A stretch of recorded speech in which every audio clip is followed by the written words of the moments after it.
Hello बच्चों, फिर से आज आए हम लोग नए टॉपिक लेकर के। और इस बार हम लोग 3-4 टॉपिक कवर करेंगे इस लेक्चर के अंदर, और जो काफ़ी छोटा छोटा टॉपिक है और स्पेशल इंटरेस्ट के अंदर कवर करवाया जाता है। चलिए सबसे पहले टाइम को गंवाए बगैर स्टार्ट करते हैं। देखिए पहला तो होता है, जिससे ध्यान दीजिएगा, आउटस्टैंडिंग एक्सपेंस। देखिए आउटस्टैंडिंग एक्सपेंस, बेटे आउटस्टैंडिंग एक्सपेंस है क्या रियलिटी में? तो ध्यान से देखेंगे, आउटस्टैंडिंग एक्सपेंस एक ऐसा खर्चा होता है जो खर्चा, एक मिनट,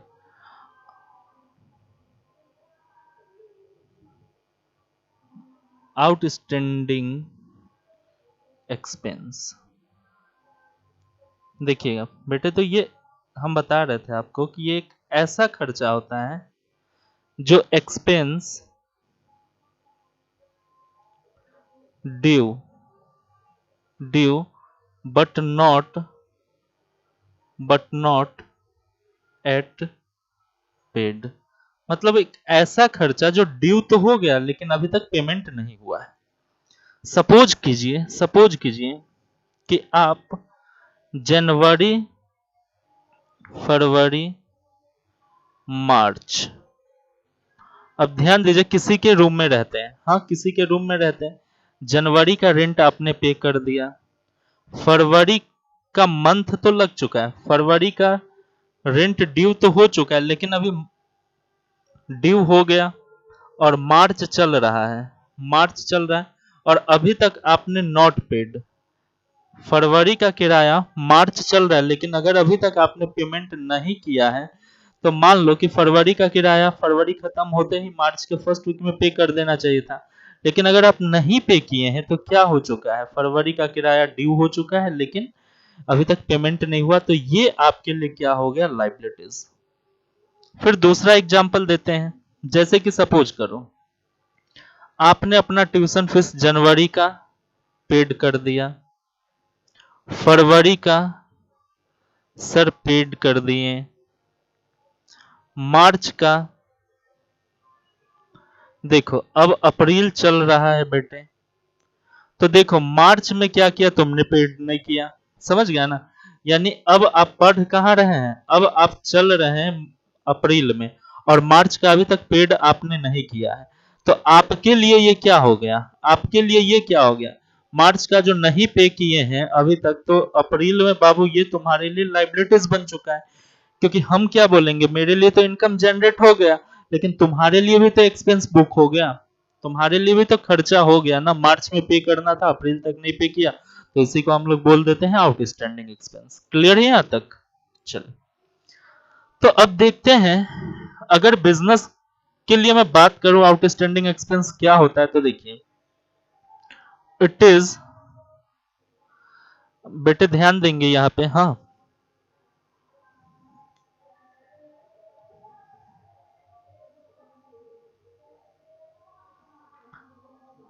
आज काफी ज्यादा इरेज करना पड़ रहा है तो ध्यान से देखिए।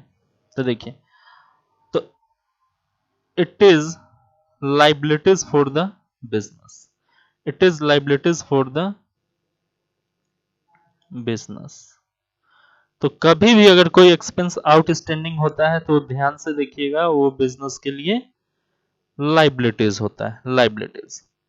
अब देखो एक्सपेंस हो गया, तो एक्सपेंस हो गया, तो एक्सपेंस अगर हो गया, मंथ लग चुका है, से रेंट, एग्जांपल में देखो कि मान लो कि rent due for month, rent due for month of February,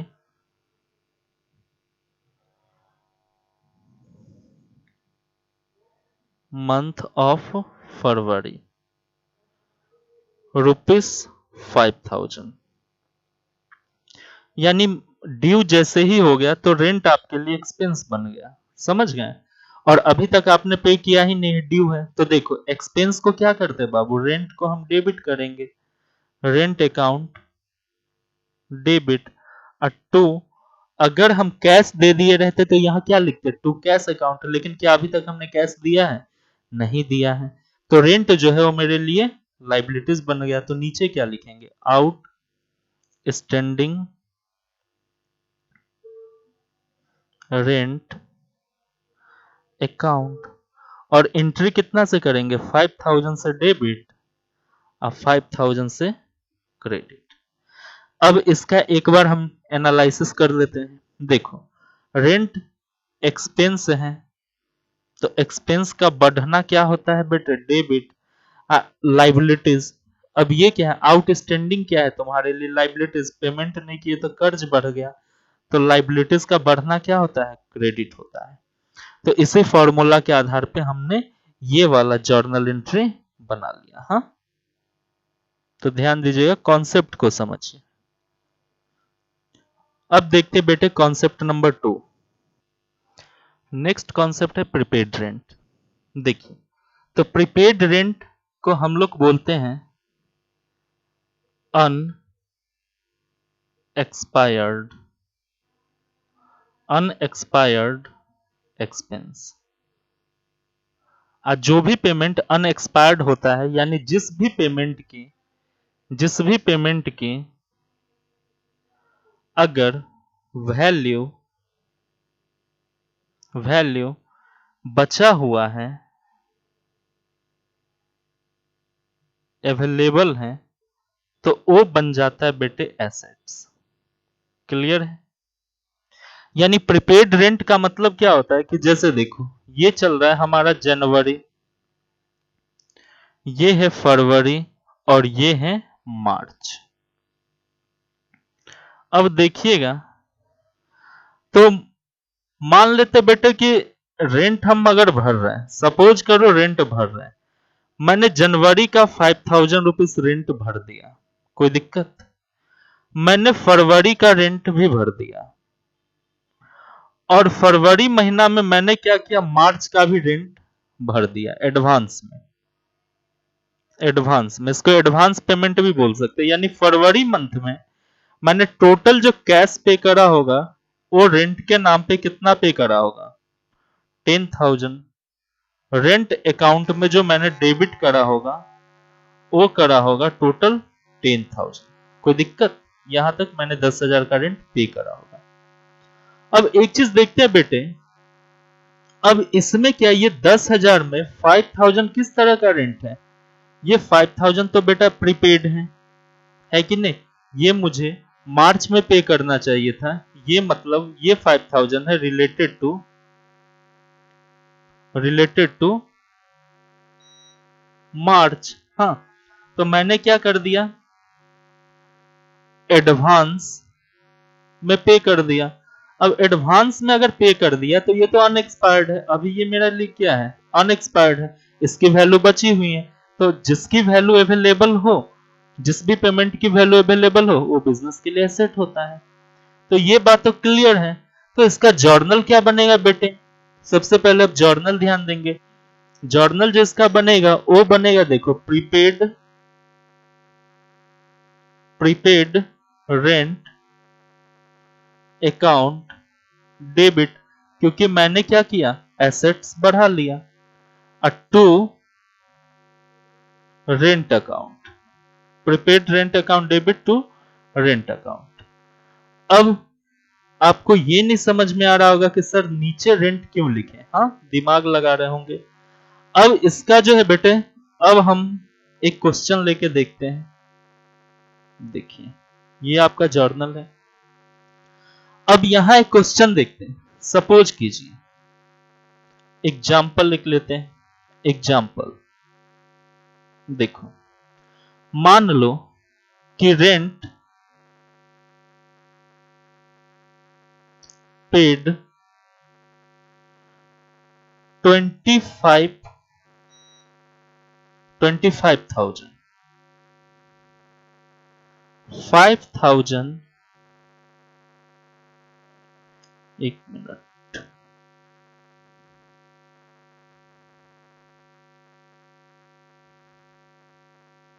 rupees 5,000 related to ₹5,000 related to next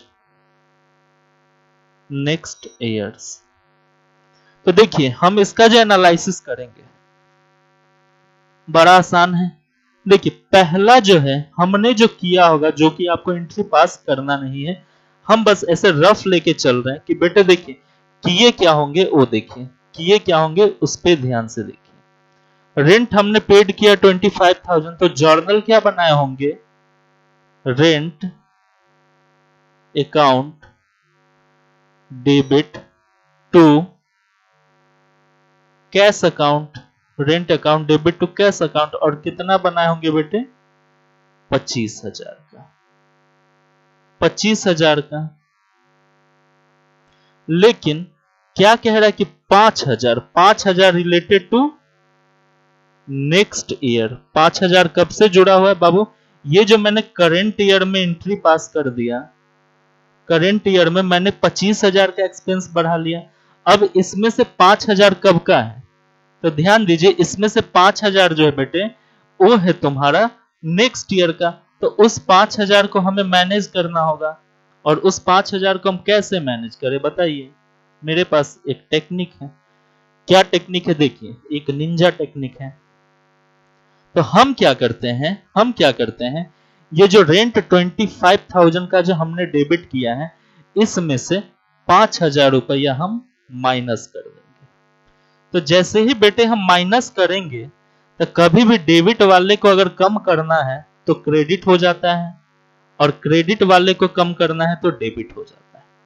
तो ध्यान दीजिए जैसे ही हम रेंट में से 5,000 माइनस करेंगे, यानी मेरा 5,000 रुपया खर्चा कम हो गया, और है भी क्योंकि ये तो नेक्स्ट ईयर का 5,000 का एक्सपेंस है, और मैंने इसे इसी ईयर में दिखा दिया खर्चा के नाम से, यानी ये 5,000 मुझे कम खर्चा हुआ, इस ईयर में केवल और केवल 20,000 का एक्सपेंस हुआ। तो इसको कैसे हम क्रॉस एंट्री करेंगे वो देखिए। हम क्या करेंगे, जो डेबिट कर दिए हैं एक्सपेंस को, उस एक्सपेंस को अब कम कर देंगे, क्योंकि 5,000 रुपया मैंने कम पे करा है इस ईयर में, तो रेंट अकाउंट को मैं क्रेडिट कर लूंगा, और वो भी कितने से, 5,000 से। यहां तक क्लियर है। रेंट को मैंने क्या किया, 5,000 से कम किया, और मैंने जो नेक्स्ट ईयर के लिए पे कर दिया है, इसका मतलब क्या कि मैंने एक एसेट्स बढ़ा लिया है, एसेट्स बढ़ा लिया, क्योंकि नेक्स्ट ईयर में तो मुझे पे करना नहीं होगा। तो मैं क्या करूंगा, इसको प्रीपेड रेंट के नाम से, प्रीपेड रेंट अकाउंट डेबिट कर दूंगा 5,000 से।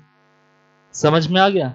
तो ये एंट्री होगा, और ध्यान दीजिएगा कभी भी प्रीपेड रहे तो यही एंट्री हमें करना है, जो कि यहां पे आपको मेंशन किया गया है। और इसका एनालिसिस कैसे हुआ, तो देखते हैं, पहले पे करके देखते हैं क्या इफेक्ट आया, फिर क्या करते हैं पेमेंट के बाद हम उसको एडजस्ट करके देखते हैं। तो एडजस्ट किए तो ये एंट्री आया। हाँ, एक्सपेंस को हमने क्या कर लिया, करेंट ईयर में जिस ईयर में अकाउंटिंग कर रहे हैं उस ईयर में एक्सपेंस को हम कम कर लिए। तो एक्सपेंस जैसे ही मेरा कम होता है तो क्रेडिट में चला आता है। अब प्रीपेड रेंट का मतलब हो गया एक एसेट्स, एसेट्स जैसे ही बिजनेस में बढ़ता है, एसेट जैसे ही बढ़ता है तो एसेट्स को डेबिट करना पड़ता है। तो हम ये एंट्री पास करेंगे। ठीक है बेटे, फिर देखते हैं हम तीसरा कॉन्सेप्ट।